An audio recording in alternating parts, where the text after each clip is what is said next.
Hindi kasi napanood ko kasi si Vice Ganda na tumawag siya kay Miss Jessica Soho. Tapos sa tindi po ng respeto ng buong bayan kay Miss Jessica Soho, may isa pong bastos na Vice Ganda na ginawa po siyang laruan at ginawang katatawa. Let's go!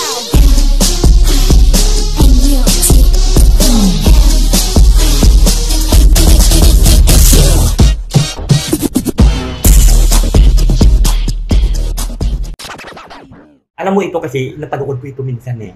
Ay, minsan lang talaga. Oo, hindi, minsan lang napanood ko kasi ito na yung, parang yung isang TV personality, hindi ko kasi malaman kung male siya or female siya eh. Yung TV personality kasi parang tumawag sa isang newscaster. Pangalanan mo na. Bakit hindi naman blind item to Mamaya pa yung blind item. Pangalanan mo na. Hindi kasi napanood ko kasi si Vice Ganda na tumawag siya kay Miss Jessica Soho. Kasi parang siguro hihingi siya siguro ng paumanhin o hihingi siya ng sorry. Pero kaso lang, ang sagot kasi ni Miss Jessica Soho, nung tumawag sabi, "Hello, sino po ito?" Sabi, "Ay, si Vice Ganda po ito. Si Miss Jessica Soho." Pwede ba kita makausap? Nag-ano muna sandali, yung parang huminga muna. Hindi huminga, parang tumahimik sandali. Tapos, ay, pero wala kasi ako sa mood eh. Sinabi niya na wala siya sa mood? Masama ang pakiramdam ko. Huwag mong baguhin. Sabi niya, hindi pa, siguro kasi masama pa ngayon ang pakiramdam ko eh. Tapos sabi nga nun, parang sinabi ata nung kung kailan pwede sila mag-usap, tumawag ulit. Kailan ba ako pwede tumawag ulit? Tapos ang sagot ni Jessica malalim, grabe. Parang ang sinabi niya, parang yun na nga yung parang wala siya sa mood, parang hindi pa siya handa sa pag-uusap. Ito po ay latest na news tungkol sa gustong paghingi ng patawad, paumanhin ni Vice Ganda kay Jessica Soho. Balikan po natin 11 taon na ang nakararaan. Alam mo, yung kasing pangyayari ngayon, laging ang karugtong yung nakaraan. Meron po talagang magtatagpo talaga itong daan ng nakaraan at saka daan ng ngayon. 2013 po yun nang makatanggap ng sobrang pambabastos si Jessica Soho na iginagalang na news reporter, news anchor mula kay Vice Ganda sa kanyang concert sa Araneta Coliseum. Natural lamang po na talagang naging talk of the town po yun. Pambansang halakhakan ang naganap noon dahil masyado pong inilagay ni Vice Ganda si Miss Jessica Soho sa isang kahiyahiyang sitwasyon. Ano-ano yung sitwasyon, Romel? Nako, eto na yung mga pabilong sinabi niya. Tungkol po sa rape. Tungkol sa rape na hindi daw, pag si Jessica daw, hindi daw pwede ang isa. Kailangan daw gang rape. Ano pa? Yung, pag nakita daw sa mall si Jessica, so na nagtitimbang at sinabi daw ng timbangan, one at a time. Kasi mabigat siya.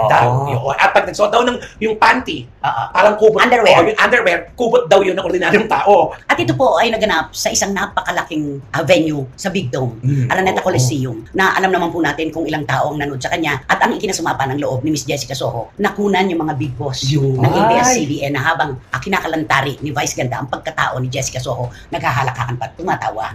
Sadya man o hindi, tumatawa.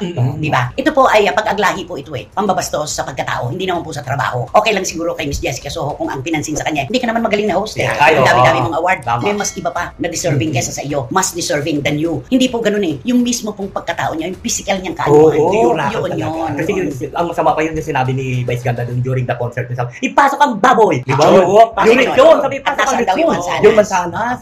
Alam mo, para kung nang nakikinita si Miss Jessica Soho nung kasagsagan ng issue na ito, kulang na lang nahukayin niya ang lupa para maitago niya ang kanyang ulo. Sa sobrang kahihiyan dahil ginawa po siyang laughing stock ng buong bayan. Alam niyo po, ang dami kong kwentong alam tungkol kay Miss Jessica Soho kung gaano po siya kabuting tao. Ang mga tao niya, mga nagtatrabaho sa kanya, nagtrabaho rin po nakasama ko.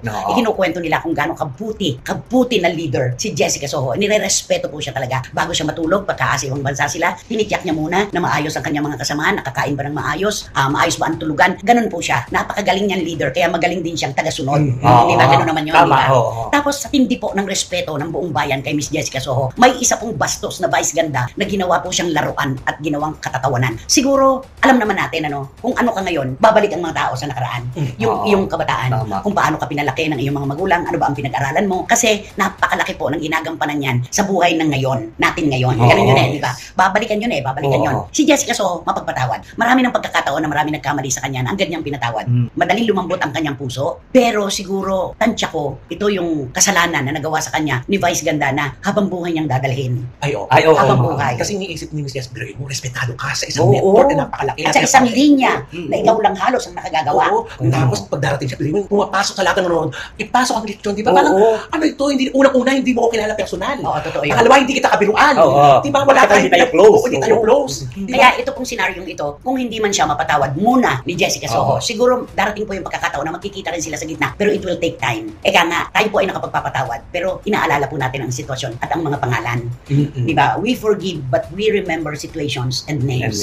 Ganun po yun. Alam nga namang habang buhay ba na kikip-kipin ni Miss Jessica Soho sa kanyang puso ang sobrang galit kay Vice Ganda. Matutunaw din ang kanyang puso isang araw. Magkikita rin sila. At maaaring magkaroon din ng resolusyon ang problemang ito. Pero isang napakatinding leksyon po ito para kay Vice Ganda. Hindi lahat ng tao ay pwede mong gawing laruan at gawin mong katatawanan para lamang mabenta ang iyong pagpapatawa. Yun. Diba?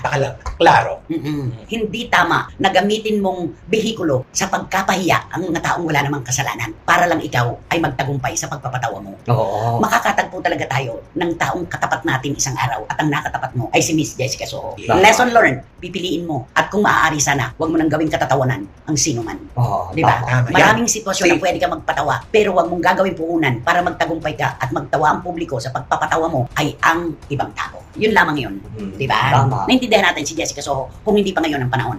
At kung kailan, hindi na. Kunyi na naman po ang mga taga-suporta ni Kuya Willie Revillame. Kuya Will! Miss you, Kuya Will! Tulad po ng pasundot namin nung nakaraang episode, nung nakaraang Biyernes po ng hapon, ay pumirma na ng kontrata si Willie Revillame sa Media Quest. Wow! Tuloy na. Sa tagal ng paghihintay at ang usapan, tapos na rin, natuldukan na at pirmahan na, antayin na lang natin ang ere. Alam mo, katiwa-tiwala yung ganito eh. Hindi yung mga biglang ando na agad. Yan yung may mga pagbabago pa, yan yung medyo may mga sablay pa. Pero kapag pinag-iingatan ko, ang isang programa, talagang makikita mo na eto na talaga to, ihahain namin sa inyo na pagkaganda-ganda. Diba? Anong pakiramdam mo? Ay, siyempre masaya ako. Siyempre si Kuya Will, mababalik ko naman din sa television at makikita naman ang million fans. Paano ba ang makasaysayang? Ay, siyempre, sasabihin niya kaagad dun sa mga kanyang mga bigyan ng jacket yan. Ano pa? At pag may tumawag, hello, anong problema po? Yung anak mo, mag-aaral na, bigyan ng 20,000 yan. Ginaya na yun eh. 20,000 yan. Yun, 2,000. Ayan po, at totoo naman po, na nakubuhay na naman po ang mga taga-suporta ni Willie. Matagal na panahon din po siyang hinanap.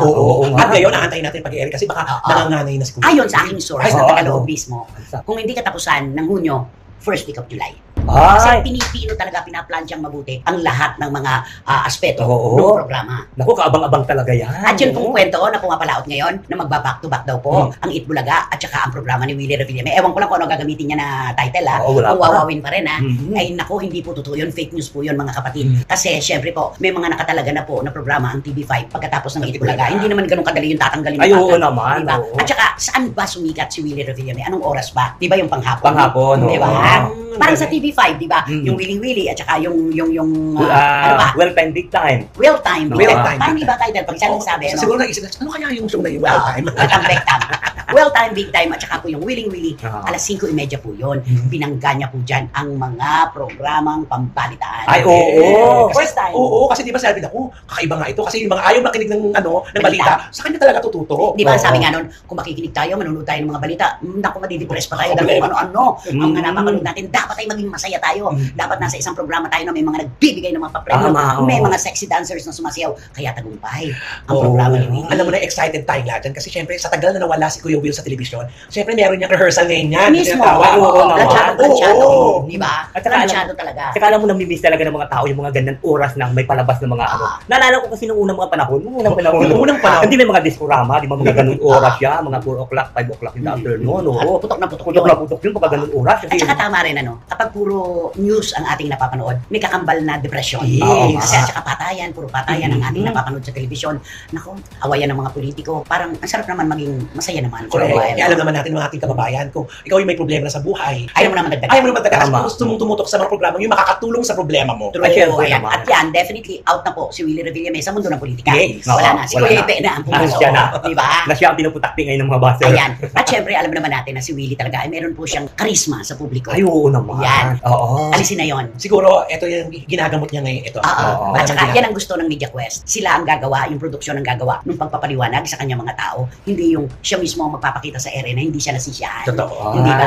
Kaya maganda. At paano po ang hatian? Basta ayon sa aking source na tagaloob, ay talagang napakaganda po ng kanilang ay, 50-50 ito? Mismo. Wow. Magbigay ka ng 10 piso, magbibigay kami ng 10 piso. At tumaya ka ng 20,000, tataya kami ng 20,000. Hating kapatid, kahit sa kalilitan. Maganda. Hating kapatid talaga. At palagay ko, uusbong dito yung magandang samahan. Ay, syempre naman. Ilalatag mo talaga dapat, di ba? At saka syempre, second time ni Kuya Will dito. Kaya alam nila yung mga pagkakamali noon na ngayon naaayos na. Kaya wala po po kaming masasabi, kundi abangan na po natin ang pagbabalik telebisyon ni Willie Ray. At yun na nga mga kachika, kung nagustuhan mo ang hot topic natin for today's video, ay ano pang inaantay mo? Mag-like ka na at i-share mo na din para mas marami pang magkakaalam sa hot topic na ito. Maraming salamat!